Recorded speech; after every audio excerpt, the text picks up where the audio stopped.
1947 کے بعد اب تک بس ایک مولوی پیدا ہوا ہے، مولانا سجاد نعمانی صاحب مدث اللہ ان کی عمر کو دراز فرمائے، جس نے سیاسی طور پر کوشش تو کی۔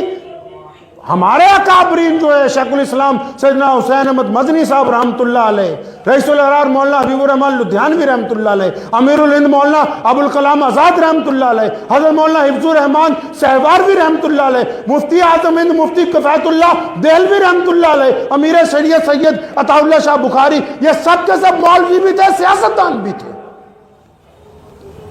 بتاؤ تو صحیح کس سیاست کے میدان میں ان علماء نے قدم پیچھے کھینچا؟ آگے پہلی صف میں ہمیشہ آگے رہے۔ گول میز کانفرنس بھی جب ہوئی، جب ویول کانفرنس بھی ہوئی انگریز کے ساتھ، جہاں متعدد لوگ بیٹھے تھے، متعدد سیاسی جماعتوں کے لوگ بیٹھے تھے، وہاں علماء کرام برابر اس اسٹیج کے اوپر، اس میز کے اوپر موجود تھے جو انگریز کے ساتھ بیٹھ کے میٹنگ کی گئی اس ملک کو آزادی دلوانے کے لیے۔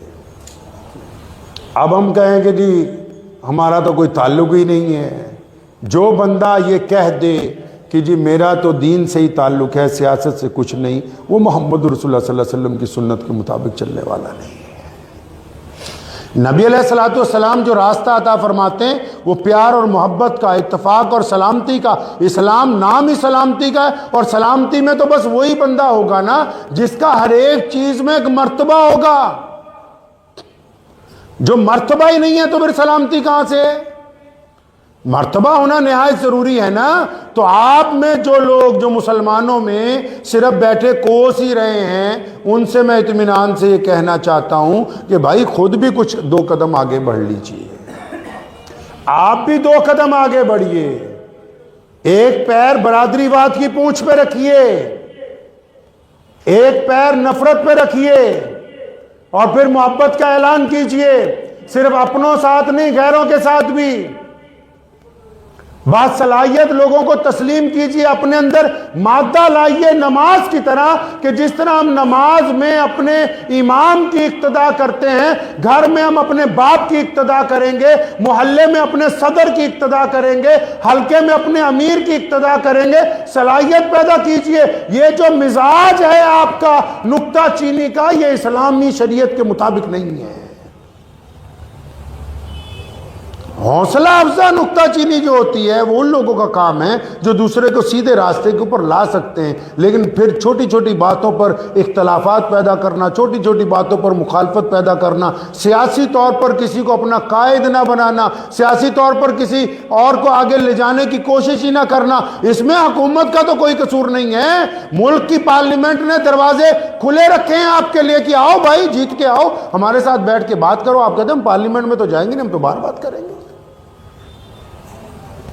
اس لیے اس ذہن کو بنا لیجئے اپنے اچھی طرح کہ دوسروں کو کوسنا بند کر دیجئے، اور سارے کے سارے یہ تو سستا نکتہ ہے، یہ تو چھوٹا سا سستا نکتہ ہے جو آج کل کے مقرر ہیں نا، جو شیلے و تقریر کرتے، وہ جی سرکار نے یہ کر دیا، حکومت یہ کر دے گی۔ کوئی مسجد اس وقت تک اپنی جگہ سے نہیں ہٹ سکتی جب تک آپ سیاسی طور پر مستحکم رہیں گے۔ دنیا کی کوئی طاقت کسی مسجد کو نہیں ہلا سکتی ہے۔ آپ سیاسی طور پر مستحکم نہیں ہوں گے، پھر جو مرضی ہوتا رہے۔ کیوں؟ کیونکہ جتنے بھی فیصلے ہوتے ہیں، جتنے بھی دستور بنتے ہیں، قانون بنتے ہیں، میرے بھائی وہ سڑک کے اوپر نہیں بنتے، وہ ویدھان سبھا میں بنتے، وہ پارلیمنٹ میں بنتے، وہاں جہاں آپ اپنی نمائندگی رکھنے کے لیے تیار ہی نہیں ہے۔ بتاؤ کس طریقے کے ساتھ آپ کا مسئلہ رکھنے والا ہے؟ پیارے پیغمبر نبی علیہ السلام کو پڑھ لو کبھی۔ نبی علیہ السلام مکے سے ہجرت فرمائی، مدینہ المنورہ پہنچتے ہی نہ مسجد نبوی کی جگہ خریدی، نہ گھر کے لیے کوئی جگہ خریدی، نہ قیام گاہ کی بات ہو رہی ہے، سیدھا ہی پوچھا کہ متعلقہ حکومت کون سی ہے، کہ جی فلاں فلاں یہودی کا بلاؤ، اٹھاؤ بخاری شریف، فرمایا آؤ ہم تمہارے ساتھ بیٹھ کے ایک معاہدہ لکھیں گے کہ کیا حقوق ہونے چاہیے تمہارے بھی اور ہمارے بھی۔ پڑھیے بخاری شریف کو۔ جس کے نبی نے، جن لوگوں کے نبی علیہ السلام نے جینے کا رنگ دیا ہو، ڈھنگ عطا کیا ہو کہ بھائی اس طرح جینا ہے، وہ قوم کہتی جی ہم نے کرنا کیا؟ اللہ کے بندے کرنا کیا ہے؟ جو جس دور میں جو چیز سامنے آئے گی وہی استعمال کریں گے نا۔ اب دور آ گیا ٹیکنالوجی کا، اب دور آ گیا پولیٹیشنز کا، اب دور آ گیا سیاست کا، اب دور آ گیا پارلیمنٹ میں جا کے بات کرنے کا، تو بھیجو اپنے لوگوں کو وہاں تاکہ وہاں بیٹھ کے تمہاری بات کریں۔ اور صرف یہی باتیں نہ کریں کہ مسجد چاہیے، قبرستان چاہیے۔ مسجدیں اور قبرستان تو موجود ہیں، ان کے تحفظ کا مسئلہ ہے کہ یونیورسٹیاں چاہیے، کالج چاہیے، روزگار چاہیے، بہترین تعلیم چاہیے، نئے اسلامی ادارے چاہیے، اسکول چاہیے، اچھے کالج چاہیے، انسٹیٹیوٹ چاہیے بڑے بڑے، جہاں نوجوان بیٹے اور بیٹیاں پڑھ کے بہترین روزگار کما سکیں، جہاں وہ اسلام کے نمونے بن کے لوگوں کو یہ دکھا سکیں کہ بہترین ایمان والا کیسا ہوتا ہے۔ مساجد کے اندر ڈسپینسریاں چاہیے، مسجد کے اندر یتیم خانوں کا قیام چاہیے۔ کیا نبی علیہ السلام نے اصحاب صفہ کا چبوترا قائم کیا؟ رسول اللہ صلی اللہ علیہ وسلم سے پوچھا صحابہ نے، یا رسول اللہ صلی اللہ علیہ وسلم یہ کیا ہے؟ فرمایا جو یتیم ہے، مسکین ہے، محتاج ہے، جن کو کوئی پوچھتا نہیں ہے، ہم ان کو یہاں رکھیں گے، خود بعد میں کھائیں گے، ان کو پہلے کھانا کھلایا جائے گا۔ آپ کی مسجد کا اصحاب صفہ کا چبوترا کہاں ہے؟ نہیں ہے ہمارے پاس۔ جن کو مکمل نظام پیارے محمد رسول اللہ صلی اللہ علیہ وسلم نے دے دیا ہو، وہ بار بار پوچھتے ہیں ایک دوسرے سے بھئی کرنا کیا ہے؟ اللہ کے بندے، جس دور میں جو نبی علیہ السلام کی سنت کے مطابق اب نماز کا وقت ہوائی جہاز میں ہو جاتا ہے، تو یہ تھوڑی پوچھنے جاتے ہو کہ نماز نیچے اتر کے پڑھیں گے، آپ وہیں پڑھتے ہیں اپنی سیٹ کے اوپر۔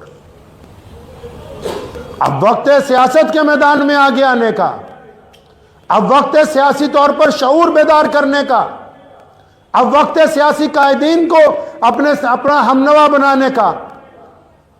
اب وہ جو کام اگر کوئی ایسا بزرگ کر رہا ہے، تو پھر اگر کسی کے پیٹ میں درد ہو رہا ہے تو میں یہ سمجھ رہا ہوں کہ پیٹ میں جن کے درد ہو رہا ہے تو اس کا مطلب پیٹ میں کچھ خرابی ہے، اس درد کو درست کرنا چاہیے، کیونکہ مخلص وہی ہے جو آپ کو عزت کا راستہ دکھا رہا ہو۔ مخلص بندہ وہی ہے۔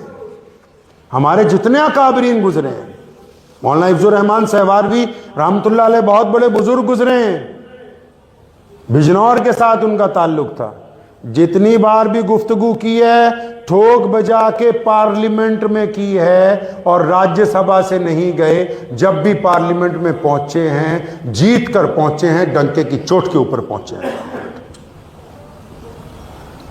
جو راستہ محمد رسول اللہ صلی اللہ علیہ وسلم کی امت کو دکھانا چاہیے، آپ جس بھی ملک میں رہتے ہیں، اس ملک میں ہم لوگ پیدا ہوئے، ہمارے آبا و اجداد کی دھرتی ہے، اس ملک کے لیے ہم نے بہترین قربانیاں دی ہیں، اور آج کل لیڈروں نے کیا کام پکڑ لیا، وہ جی فلاں آ رہا ہے تمہیں یہ کر دے گا، فلاں آ رہا ہے وقف ختم کر دے گا۔ کون ہے ایسا جو مسلمانوں کی مساجد اور وقف کو ختم کر سکے؟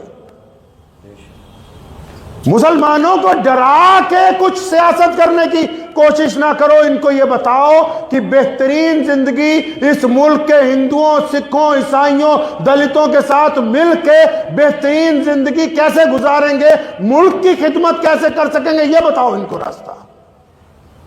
ڈرانے کی کوشش نہ کرو، وہ دور چلے گئے کہ آپ ڈراتے رہے اور ڈرا کے اپنا مسئلہ سیدھا کرتے رہے، وہ وقت نہیں ہے اب۔ اور میں ممبر پہ بیٹھا ہوں، اللہ رب العزت کی قسم کھا کے کہہ سکتا ہوں کہ جب بھی گفتگو ملت اسلامیہ سے علماء لدھیانہ نے کی ہے، اس میں مفاد اپنے دین کا، قوم کا اور ملک کا ہوتا ہے، کبھی کسی خاص شخصیت پر انگلی نہیں اٹھائی۔ لیکن گزشتہ جمعے کے بیان کے بعد جہاں لاکھوں مسلمانوں نے کہا کہ ہاں کچھ تبدیلی ہونی چاہیے، وہاں گنتی کے 4 لوگوں نے پیغام مجھے بھیجا کہ جو عزت تمہیں دی ہے وہ ہم چھین لیں گے۔ میں کہا یہ پہلی بار پتہ لگا، قرآن نے تو کہا کہ عزت دینے والی اللہ کی ذات ہے، وہ جسے چاہے گا عزت دے گا، جسے چاہے گا عزت واپس لے گا۔ تو راحت اندوری نے کہا، ایک مسلمان نے پھر مجھے خود ہی لکھ کے بھیجا کہ اگر راحت اندوری نے ایمرجنسی میں، جب ملک میں اندرا گاندھی نے ایمرجنسی لگا دی تو اس نے شعر لکھ دیا تھا کہ سرکار چور ہے، تو اس کو پکڑ کے لے گئے پولیس والے، تو اس نے کہا جناب میں نے یہ تھوڑی لکھا کہ ان کی سرکار چور ہے، تو اس نے کہا نہیں تو ہمیں بیوقوف سمجھتا ہے کہ ہمیں پتہ نہیں کہ تو کن کو کہہ رہا ہے۔ ہم نے پورے ملک کے ان سیاستدانوں کو، پورے ملک کے ان ملت فروشوں کو کہا جو دکھ درد میں آپ کے ساتھ نہیں کھڑے ہوتے، کسی ایک آدمی کو نہیں کہا۔ اب کچھ لوگ یہ سمجھتے ہیں انہوں نے مسلمانوں کو پیٹنٹ کروا لیا اپنے نام کہ مسلمان ان کے باپ کی جاگیر ہیں، اور جیسا چاہیں گے ان کی خرید و فروخت کرتے رہیں گے، تو انہیں یہ غلط فہمی اپنے ذہن سے نکال دینی چاہیے۔ اس بات کو ذہن نشین کر لیں، پوری قوم اس بات کو سمجھ لیجئے۔ میں زمینی سطح پہ، ابھی میرا دورہ ہوا تھا، اتر پردیش بھی جانا ہوا ایک شادی میں، زمینی سطح پہ آپ ٹی وی کو کم دیکھیے، واٹس ایپ پہ کم جائیے، ہم نے زمینی سطح پہ اس بات کو نوٹ کیا، جس طرح سوشل میڈیا دکھاتا ہے کہ مسلمانوں میں اور غیروں میں نفرت ہے، زمینی سطح پر وہ نفرت موجود نہیں ہے، زمین پر وہ نفرت موجود نہیں ہے۔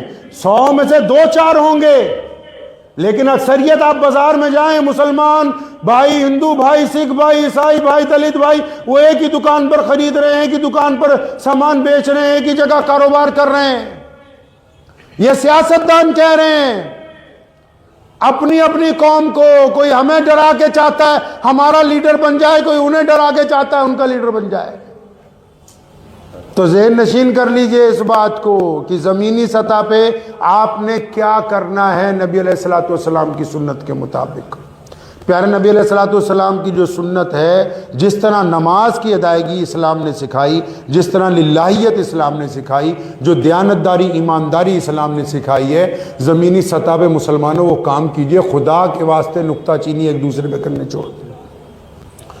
ایگزامپل سیٹ اپ کیجئے۔ صاحب جو رات میرے پاس آئے تھے ان کو میں نے یہی کہا، میں کہا آپ کے دل میں تو بہت درد ہے اسلام کا۔ کہنے لگا جی بہت درد ہے۔ میں کہا یہ بتاؤ کیا آپ نے بھی شادی بنا دہیز کے کی ہے؟ کیا آپ نے بھی اپنی مسجد میں کوئی دواخانہ کھولا ہے جہاں غریبوں کو مفت دوائی ملتی ہے؟ کیا آپ کی مسجد میں بھی کمپیوٹر سینٹر موجود ہے جہاں بچے فری میں کمپیوٹر سیکھ سکیں؟ کیا آپ کے پاس بھی کوئی ایسی چھوٹی این جی او ہے جو محلے میں بیواؤں کو، یتیموں کو چپ چاپ مہینے میں راشن دے دے، جو یہ نہ دیکھے کہ جس کی مدد کر رہے ہیں وہ مسلمان ہے، ہندو ہے، سکھ ہے، عیسائی ہے، دلت ہے، کون ہے؟ آپ اپنی ذاتی سطح پر کیا ایگزامپل سیٹ اپ کر رہے ہیں؟ کریں گے انشاءاللہ تعالی۔